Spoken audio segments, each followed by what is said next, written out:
لوگ بیمار ہوتے ہیں تو یہ سمجھتے ہیں کہ شاید شریعت اسلامیہ نے اس معاملے میں کوئی خاص رہنمائی نہیں کی ہماری، تو لہٰذا جب بیمار ہو جاتے ہیں تو اپنے طریقے سے، من مانے ڈھنگ سے، من چاہے ڈھنگ سے، اپنی مرضی سے جو ہے لوگ علاج کرتے ہیں۔ اس معاملے میں حرام اور حلال کی کوئی تمیز رکھی ہی نہیں جاتی ہے کہ کیا چیز حلال ہے، کیا حرام ہے، کیسی بیماریوں میں کیسا علاج کیا جائے، کیا چیز استعمال ہو سکتی، کیا نہیں ہو سکتی، کون سا طریقہ درست ہے، کون سا غلط ہوگا، کیا چیز کھائی جائے، کیا نہ کھائی جائے۔ ہم سمجھتے ہیں شاید شریعت نے اس معاملے میں رہنمائی نہ کی، اور پھر شریعت کو ایک طرف رکھ دیتے ہیں، کہتے ہیں ہاں یہ تو دین ہے، اسلام ہے، ٹھیک ہے، نماز روزہ ٹھیک ہے، لیکن ابھی ہم بیمار ہیں تو لہٰذا اس میں شریعت کا کوئی حل چونکہ نہیں ہے، وہ الٹرنیٹ ڈھونڈتے ہیں، اس سے ہٹ کر کچھ ڈھونڈتے ہیں۔ پھر ہم دیکھتے ہیں کہ وہ کتاب و سنت کو چھوڑ کر، شریعت کو چھوڑ کر، قرآن حدیث کو چھوڑ کر، نبی اکرم صلی اللہ علیہ وسلم صحابہ کے بتائے ہوئے طریقے کو چھوڑ کر من مانی کرتے ہیں۔ مثال کے طور پر کوئی تعویذ لٹکا لیتا ہے، یہ سمجھتا ہے کہ اس سے شاید شفا ہو جائے۔ کچھ لوگ جو قرآن کو لکھتے ہیں، پڑھتے ہیں، گھول کر پی جاتے ہیں، دفناتے ہیں، لگاتے ہیں اور سمجھتے ہیں شاید یہ شفا دے دے۔ کچھ لوگ یہ ہوتے ہیں جو حرام کاری میں ملوث ہو جاتے ہیں اور یہ سمجھتے ہیں اس میں شفا ہے، جیسے کہ مثال کے طور پر بہت سے لوگ شراب پیتے ہیں،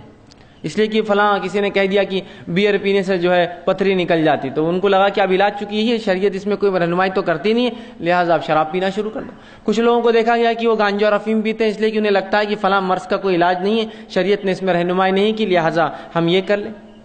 اور پتہ نہیں کیا کیا لوگ اس میں کرتے ہیں، بنا حلال اور حرام کی تمیز رکھے، بنا جانے کہ یہ چیز جو استعمال کی جا رہی ہے شریعت نے اس کو سینکشن کیا نہیں کیا، حلال جانا نہیں جانا،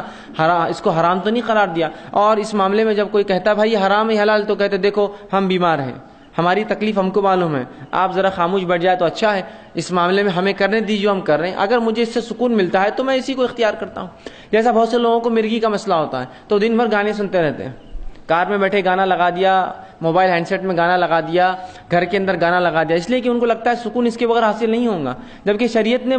واضح طور سے بتایا کہ حرام چیزوں سے علاج نہیں ہو سکتا ہے۔ تو ہم یہ سمجھتے ہیں جب بیمار ہو جاتے ہیں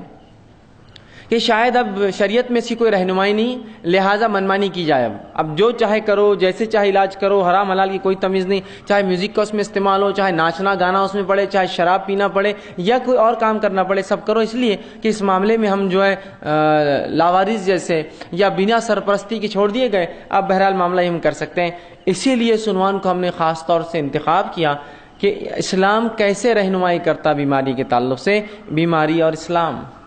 کہ ان دونوں کا تعلق ہے۔ نبی اکرم صلی اللہ علیہ وسلم جو ہے ساری انسانیت کے لیے آئے تھے، اور آپ نے تمام ان شعبوں کے اوپر جو ہے رہنمائی کی، مسلمانوں کی اور انسانوں کی، جو شعبے انسانوں کو جو ہے جو باتیں ان کے جو ہے درپیش آتی ہے، یہ کیسے ہو سکتا ہے جو شریعت اتنی باریک باریک باتوں کو بیان کرے، وہ اتنا بڑا ایک شعبہ انسانی زندگی کا بیماری اس کو چھوڑ دے اور ہماری رہنمائی نہ کرے، بلکہ شریعت نے رہنمائی کی، بہت زبردست رہنمائی کی، بہت گہرائی سے رہنمائی کی، بہت اچھے ڈھنگ سے رہنمائی کی۔ یہ ہماری بد نصیبی ہے کہ اس چیز کو ہم جاننے کی نہ کبھی کوشش کرتے ہیں، نہ اس پر ہم نے کبھی عمل کیا، اور ہماری ان کوتاہیوں کو ہم یہ سمجھتے ہیں کہ شریعت نے اس معاملے ہماری رہنمائی نہیں کی۔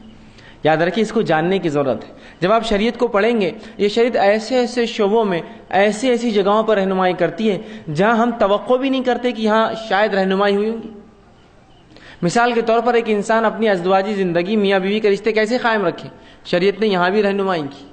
کچھ لوگ سمجھیں گے یہ تو بیاہی ہے، یہ بیاہی نہیں، یاد رکھیے یہ طریقہ زندگی ہے، اگر وہاں رہنمائی نہ کرتا تو پھر انسان تو منمانے ڈھنگ سے اختیار کرتا اور انسان نہیں جانور بن جاتا پھر۔ تو اس جگہ بھی شریعت نے رہنمائی کی جس جگہ کے اندر جو ہے عموماً لوگ جو ہے شرمائیں گے کہنے کے لیے، اور نبی اکرم صلی اللہ علیہ وسلم نے جو کہ سب سے باحیا شخصیت تھی وہ باتیں بھی بتائی حیا کے باوجود، تاکہ آنے والی نسلوں کو اس مسئلے میں بھی رہنمائی ہو۔ تو وہ دین اور شریعت اور وہ نبی کیسے لوگوں کو اس معاملے میں رہنمائی نہ کرے کہ بیماری کا کیا معاملہ ہے، بیماری میں اسلام کیا معاملہ دیتا ہے، بیمار کے ساتھ کیا سلوک ہو، کن چیزوں سے علاج کیا جائے، کون سی چیزیں حلال ہے، کون سی چیزیں حرام ہیں، کن چیزوں کی تاکید کی گئی، صحت کی حفاظت کس طرح کی جائے، صحت کی اہمیت کیا ہے، بیمار ہو جائے تو کیا کیا کیا جائے، بیماری بڑھ جائے تو کیا کیا ہے، بیمار پرسی کے لیے کیا کیا جائے، اگر مرض الموت اتنا اس کا مرض بڑھ گیا کہ موت کی قریب ہے تو موت کے قریب کیا کیا جائے، اگر مرنے لگے تو مرتے وقت کیا کیا جائے، اور اگر مر جائے تو مرنے کے بعد کیا کیا جائے۔ یہ تمام رہنمائی شریعت نے کی ہے ترکی۔